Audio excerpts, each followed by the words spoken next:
여러분들 이것이 좋은 일이라고 생각하십니까? 300데나리온 엄청난 돈입니다. 빌립은 오병의 기적을 일으키는데 200데나리온은 족합니다. 200데나리온 정도 필요합니다. 그 당시 남자 성인만 5천 명이었으니까 대략 여자들 아이들까지 합치면 2만 명 정도 넘지 않았겠느냐 이렇게 봅니다. 200데나리온은 됐습니다. 300데나리온은 아마 한 3만 명 정도 먹일 수 있지 않을까. 한 끼 식사를 5천 원만 잡아도 1억 5천만 원이고요. 또 노동자들의 하루 품삯이 한 데나리온인데 하루에 10만 원씩만 잡으면 3천만 원입니다. 그 당시와 지금의 물가가 많은 차이가 있기 때문에 어쨌든 굉장히 큰 돈입니다. 그 당시 부자가 아니었던 여인이 이 정도 돈을, 이 정도의 비싼 물건을 소유한다는 것은 거의 불가능하죠. 아마도 자신의 전 재산을 아마 팔았을 겁니다. 그 당시 재산관리, 지금도 서양에서는 많이 그러지만 남자들이 했습니다. 그러므로 여성들이 이런 돈을 갖는다는 건 대단히 어려웠습니다. 결혼지참금을 받아도 아마 이만큼은 안 됐을 겁니다. 기껏 해봤자 아마 10드라크마 정도 받았겠죠. 아마 10데나리온 정도 받았겠죠. 대부분 그랬을 겁니다. 이 굉장히 많은 돈입니다. 이것을 맞이하기 위해서, 마련하기 위해서 아마도 성경엔 나와 있지 않지만 당시의 생활상과 비교해 보면 아마 자기의 전 재산 모든 걸 다 팔아서 이걸 준비했을 수도 있습니다. 그래서 그걸 준비해서 어떻게 했습니까? 예수님의 머리에 붓는 데다 사용했습니다. 한번 부어버리고 끝나는 겁니다. 당연히 여러분 주변 사람들은 이것을 낭비라고 생각하고 허비라고 생각하는 것이 당연하지 않겠습니까? 그런데 주님은 내게 좋은 일을 하였다. 놔두어라. 괴롭게 하지 말아라. 그렇게 말씀하십니다. 동의하십니까?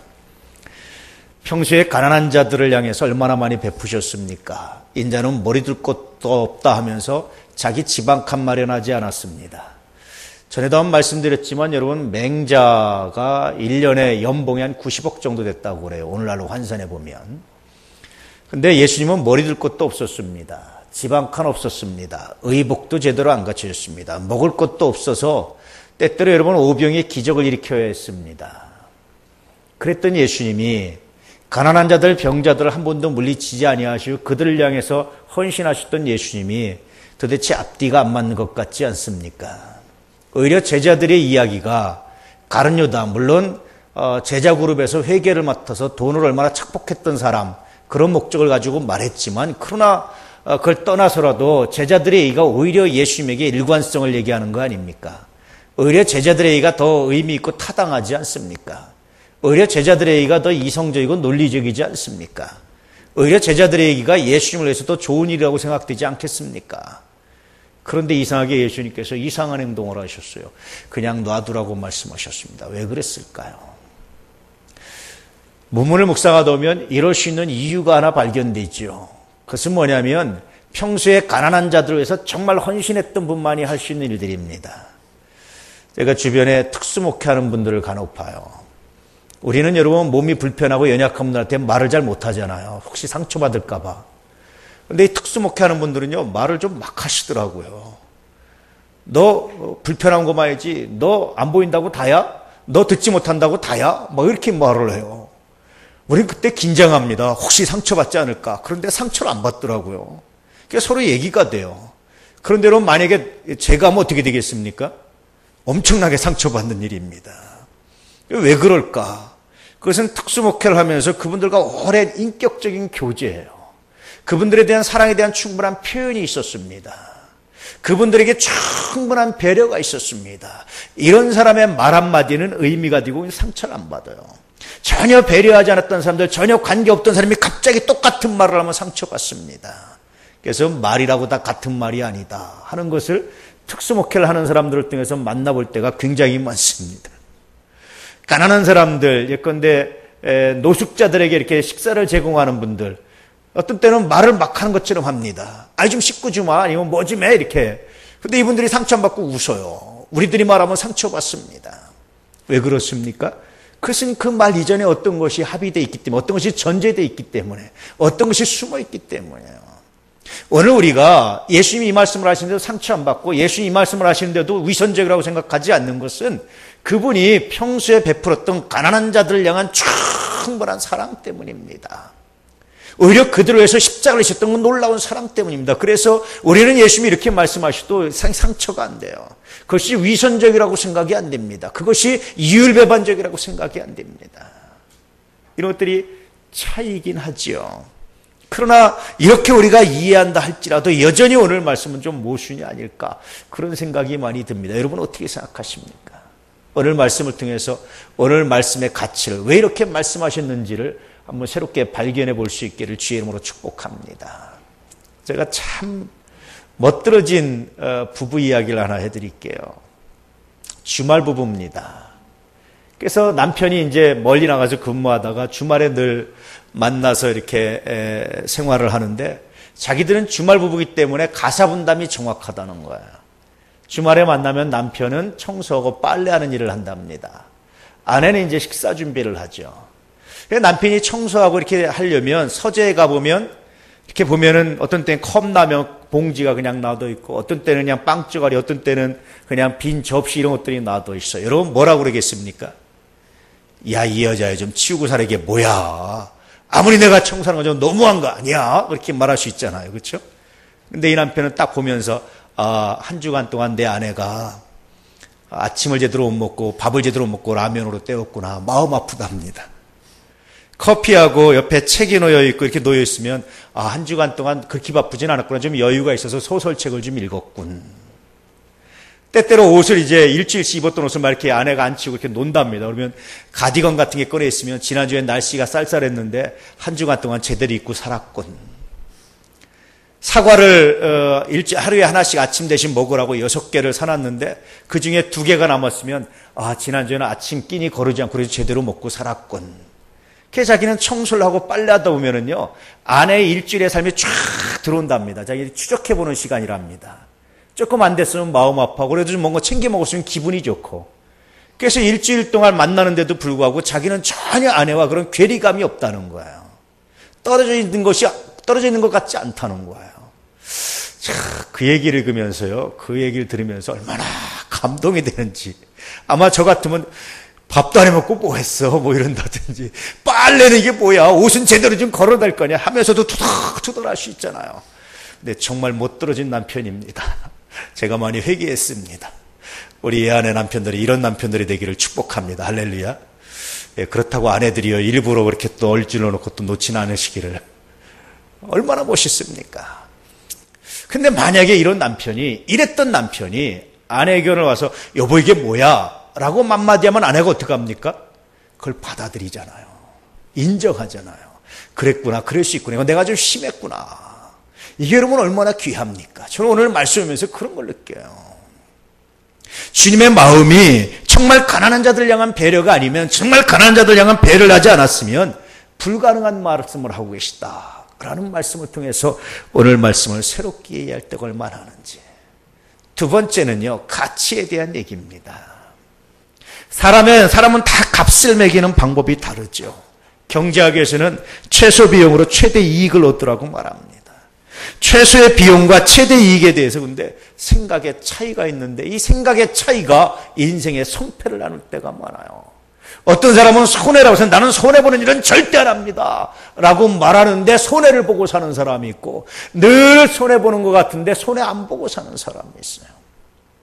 어떤 사람은 늘 최소 비용과 최대 이익을 얻으려고 하는데 실패하는 사람이 있고 어떤 사람은 최대 비용을 가지고 최소 이익을 얻는 것 같은데 성공하는 사람이 있어요. 제가 가만히 사람들을 묵상해 보면 이 생각의 차이, 이 관점의 차이가 인생의 성패를 나누고 있다라는 거예요.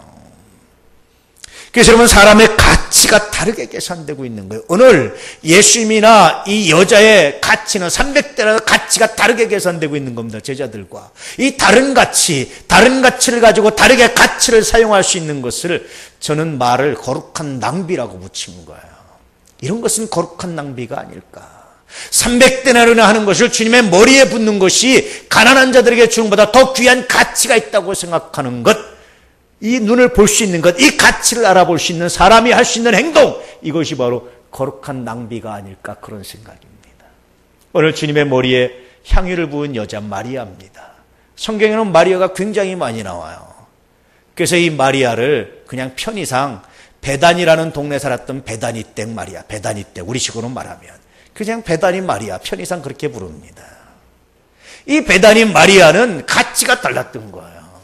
예수님도 그 베다니 마리아와 가치가 같았습니다. 그런데 3년 동안 예수님을 죽어라고 쫓아했던 제자들은 예수님의 가치를 이해하지 못했어요. 그래서 오늘 말씀은 정확히 말하면 가치의 변화입니다. 가치가 다른 거예요. 그래서 예수님은 그 가치가 이 여인과 같았기 때문에 이 거룩한 낭비를 인정하셨고 승낙하셨고 뿐만 아니라 좋은 일을 하셨다고 칭찬하셨습니다. 제자들은 그 가치를 이해하지 못했기 때문에 이것은 낭비라고 생각했어요. 여러분, 어떤 가치를 가지고 세상을 살아가고 있습니까?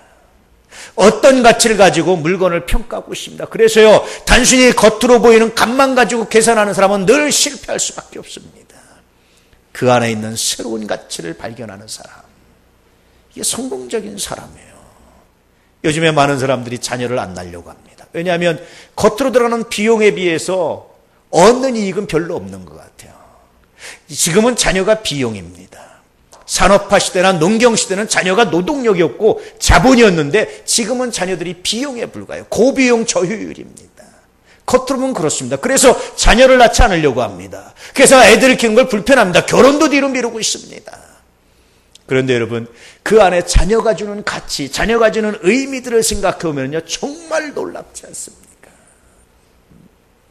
우리 아내 가족들은 그 이면의 가치를 계산해낼 수 있는 사람, 그래서 거룩한 낭비를 감당할 수 있는 사람, 그 거룩한 낭비로 자신을 새롭게 무장하고 관점을 발전시킬 수 있는 사람, 그런 믿음의 사람들 되시기를 주의 이름으로 축복합니다. 도대체 어떤 것이 예수님에게, 도대체 어떤 것이 그 베다니 마리아에게 이런 가치를 갖게 했을까? 어떻게 이들은 이런 가치를 가지고 세상을 봤고, 어떻게 이들은 이런 가치로 이해했고, 어떻게 그 여자는 주님의 가치와 동일한 가치를 갈 수 있었을까? 궁금하지 않습니까?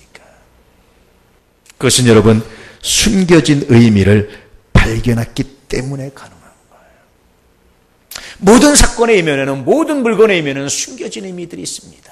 비싼 죽은 값을 주고 경매에서 낙찰받는 사람들 왜 그런 줄 아십니까? 숨겨진 가치를 발견했기 때문에요. 그 숨겨진 가치를 나중에 실제적 가치로 변환해내고 환산해낼 수 있는 능력 있는 사람, 이 사람만이 할 수 있는 것이 바로 거룩한 낭비입니다. 그 숨겨진 가치를 묵상해 보시기를, 신앙의 숨겨진 가치를 묵상해 보시기를, 삶의 숨겨진 가치를 묵상해 보시기를, 내 아내와 내 남편과 내 자녀들의 숨겨진 가치를 묵상해 보시기를, 여러분 주변 사람들의 숨겨진 가치를 묵상해 보시기를. 지금 당장 필요하고 내가 좋은 친구만이 아니라 그렇지 않은 친구의 숨겨진 가치를 발견해 보시기를. 그런 사람에게 미래가 있습니다. 그런 사람에게 은혜가 있습니다. 그런 사람에게 하나님의 능력이 있습니다. 그런 사람에게 하나님의 은총이 있습니다. 그렇게 숨겨진 가치를 발견해 보시기를 축복합니다. 얼마 전 우리는 굉장히 쇼킹한 뉴스를 하나 접했죠. 현대자동차 정몽구 회장이 한전부지 대략 한 3조 3천억 정도 감정평가 나온 거를 10조 5,500억에 샀습니다. 이야, 참 어떤 사람이 그렇게 말하더라고요. 이 돈이면 자동차 공장을 하나 세울 수 있고, 이 돈이면 뭐 할 수 있고, 이 돈이면 뭐 할 수 있는데 이 가치가 도대체 어떻게 될까? 아무도 몰라요. 어떻게 변할지. 만약에 정몽구 회장이 그것 가지고 정말 10조 5천억 훨씬 이상의 값어치를 만들어낸다면 거룩한 낭비가 될 것이고, 그렇지 않다면 객기 부린 게 되는 거예요. 정몽구 회장이 왜 그랬을까요? 남들이 보지 못하는 본인은 그 가치를 봤어요. 이제는 그 가치를 증명낼 일이 남았습니다. 이 여인이, 베다니 마리아가 이렇게 한 건 예수님이 괜찮다고 하신 것, 굉장히 중요한 가치가 있었는데 그 가치가 증명됐습니다. 그것은 뭡니까? 예수님의 십자가는 단순히 가난한 사람 몇 사람들에게 빵을 주고 밥을 주는 차원이 아니라 온 인을 구원하는 놀라운 가치였던 거예요. 그것을 볼 줄 알았기 때문에 이렇게 했습니다. 여러분의 눈에는 뭐가 보입니까? 신앙의 가치가 보입니까? 교회의 가치가 보입니까? 삶의 가치가 보입니까? 하나님께서 여러분들에게 주신 시간의 가치가 보입니까? 삶의 능력들의 가치가 보이십니까? 이 가치를 발견할 수 있는 거룩한 은혜가 있기를 축복합니다. 이 가치를 발견하기 위해서는요, 재평가하는 능력을 가져야 돼요. 사람이 감정을 다스리는 방법이 두 가지가 있답니다. 첫째는 억제하는 거고요. 두 번째는 재평가하는 거예요. 실제로 실험을 해보면요, 감정을 억제하는 사람들은요, 혈압이 상승하고요, 스트레스가 쌓이고 막 그런답니다. 그런데 그 감정을 가만히 들어서 재평가하는 거예요. 그래, 그럴 수도 있겠지. 혹시 이러진 않았을까? 혹시 이것 때문은 아니었을까? 혹시 또 다른 관점은 없었을까? 그가 그렇게 화냈던 것은 아마 또 다른 이유는 있지는 않았을까? 내게 뭔가 이유가 있지는 않았을까? 아마 그 입장에서 이전에 아니면 그 전에 어떤 화가 난 일이 있지는 않았을까? 가만히 그 일을 재평가하고 돌려 생각해 보다 보면 사람이 어떤 분노를, 감정을 억제하면서 굉장히 탁월한 억제가 된다는 거야. 무조건 감정을 쏟아내는 것도 옳지 않습니다. 억제만 하는 것도 옳지 않습니다. 정말 탁월한 것은요, 재평가하는 작업인 것 같아요. 여러분의 삶을 재평가해 보시기를, 여러분의 신앙을 재평가해 보시기를, 여러분의 인생을 재평가해 보시기를, 여러분에게 주어진 시간을 재평가해 보시기를, 여러분에게 주어진 달란트를 한번 재평가해 보시기를 주의 이름으로 축복합니다. 얼마나 놀라운지요. 그래서 가만히 그 숨겨진 가치를 발견해서 재평가하다 보면 내가 전혀 상상하지 못했고 예상하지 못했던 그런 가치들을 발견할 때가 종종 있습니다. 그럴 때마다 제가 고백하는 게 있어요. 하나님, 내가 이걸로 해서 거룩한 낭비를 하기 원합니다. 남들은 낭비라고 하는데 나는 하길 원합니다. 남들은 말리는데 나는 하길 원합니다. 남들은 멈추라고 하는데 나는 하길 원합니다. 왜냐하면 하나님, 이것이 거룩한 낭비인 것을 내가 확신하기 때문입니다. 할렐루야. 이런 사람에게 미래가 있어요. 이런 사람이 앞서는 사람입니다. 이런 사람이 쓰임받는 사람입니다. 우리가 다른 건 다 뒤처질 수 있다 할지라도 이렇게 숨겨진 가치를 발견하고 재평가함으로 거룩한 낭비를 하는 데는 여러분 뒤처지지 않기를 주의 이름으로 축복합니다. 이게 은혜입니다. 주님께서는 이렇게 말씀하셨어요. 어디든지 복음이 전하는 곳마다 이 여자가 행한 일도 말해지게 될 것이다. 역사상 여러분 가장 유명한 여자 중에 한 명이 되어버렸습니다. 그냥 이름 없이 살 수 있는 여자였는데, 그냥 이름 없이 묻힐 수 있는 여자였는데, 전 세계의 절반이 넘는 사람들이 알고 있는 사람들이 바로 베다니 마리아예요. 놀랍지 않습니까? 수천 년이 지나도 앞으로도 영원히 변함없이 그 이름이 불려질 사람이 베다니 마리아입니다. 세상에 어떤 황제가, 어떤 권력을 누리는 황제가 이만한 호사를 누리겠습니까? 어떤 부자가 이만한 호사를 누리겠습니까? 어떤 지식인이, 어떤 학자가 이만한 호사를 누리고 있습니까? 뿐만 아니라 그의 삶이 하나님 나라에서 얼마나 아름다운지 안 봐도 알잖아요. 거룩한 낭비를 사랑할 수 있는, 할렐루야, 은혜가 있기를 축복합니다. 숨겨진 가치를 발견하기 위해서 재평가할 수 있는 은혜가 있기를 축복합니다. 실어버린 돌, 그 돌이, 사람들이 버린 돌이, 건축자들이 버린 돌이 모퉁이 돌이 됐습니다. 실어버린 돌이 재평가되지 않아서 실어버린 돌이 그 가치를, 숨은 가치를 발견하지 못해서 버렸는데 주님께서는 그것을 모퉁이의 머릿돌로 삼으셨습니다. 예수 그리스도입니다. 복음입니다. 실어버리고 싶은 것이 있습니까? 외면하고 싶은 것이 있습니까? 손을 넣고 싶은 것이 있습니까? 지갑을 닫고 싶은 순간이 있습니까? 오늘 말씀을 기억하면서 주님, 혹시 그 안에 나에게 주신 보물은 없는지요? 혹시 그 안에 하나님 내가 놓치지 말아야 할 것은 없는지요? 혹시 그 안에 하나님 내가 거룩한 낭비를 해야 되는 이 시점은 아닌지요? 묵상하시면서 이 기회를, 찬스를 놓치지 않는 하나님의 사람들 되시기를 축복합니다. 그럴 때 미래가 있어요. 그럴 때 새로운 능력이 있습니다. 그럴 때 새로운 은혜가 있습니다. 그럴 때 여러분 새로운 가치를 만들어낸 정말 놀라운 역사가 믿음 가운데 있습니다. 어떤 사람이 이런 실험을 해봤어요. 한 50명 정도를 모아놓고요, 풍선에, 크게 풍선을 불게 하고 풍선에 자기 이름을 쓰게 했어요. 50개 풍선을 막 섞어가지고 다른 방에다 딱 이렇게 넣어놓고, 자, 지금부터 5분 주겠습니다. 각자 자기 이름이 써있는 풍선을 찾아오시오. 한 사람도 못 찾습니다. 아수라장이 됐어요. 그냥 막 서로 치고받고 늘리고 막 밀고 내 거 먼저 찾는다고 막 아수라장이 됐어요. 5분 땡 했는데 아무도 못 찾았어요. 다시 강사가 얘기했습니다. 자, 이제는 자기 손에 잡히는 풍선에 써있는 이름을 보고 주인을 찾아주시오. 5분 안에 싹 찾았는데 자기 것도 찾았어요. 강사가 그런 말을 했습니다. 여러분, 인생도 같습니다. 자기 행복을 찾고 자기 계산에 빠지고 자기 좋은 대로 하면 결국 그렇게 치고받고 서로 싸우고 서로 경쟁하다가 출혈하다가 아무것도 갖지 못합니다. 남의 행복을 찾아주면 내 행복도 찾게 돼 있습니다. 저는 거룩한 낭비가 이렇다고 생각합니다. 자기 가치를 가지고 자기 생각만 하면 결국 낭비가 되는 거지만, 그러나 다른 사람에서 온전히 위해서 십자가 지는 그 불을 위해서 헌신할 때 그 불으로 말미암아 내 인생의 가치도 그들의 인생의 가치도 새롭게 변화되는 것을 경험하는 것, 아마 베다니 마리아가 경험했던 경험이 아닐까. 우리 주변의 이 거룩한 낭비를 통해서 우리가 경험하는 경험이 아닐까. 여전히 우리가 평생에 사모해야 될 것이 이 거룩한 낭비가 아닐까. 어차피 사람은 빈손으로 왔다 빈손으로 가게 돼 있습니다. 공수래 공수고입니다. 여러분이 있을 때 거룩한 낭비를 사랑하시기를 축복합니다. 내 노후보다도 내 미래보다도 더 중요한 안전한 투자가 거룩한 낭비라고 확신합니다.